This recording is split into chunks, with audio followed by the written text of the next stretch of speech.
ராணிப்பேட்டை மாவட்டம் வாலாஜாபேட்டை பகுதியைச் சேர்ந்த ஜோதிகா என்ற பெண் இந்தியாவில் உள்ள 28 மாநிலங்களின் பாரம்பரிய நடனங்களை இடைவிடாமல் 30 நிமிடங்களில் நடனமாடி உலக சாதனை படைத்துள்ளார். ஜோதிகா படைத்த சாதனையை அங்கீகரித்து கௌரவிக்கும் வகையில் கலாம் உலக சாதனை அமைப்புகள் புத்தகங்கள் மற்றும் சான்றிதழ்களை கலாம் உலக சாதனை நிறுவனர் மற்றும் தலைவருமான குமரவேல் வழங்கி வாழ்த்துக்களை தெரிவித்து பாராட்டினார்.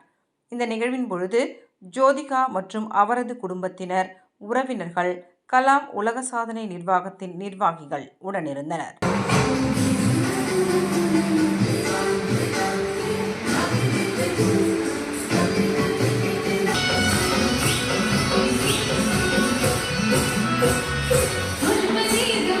Thank you.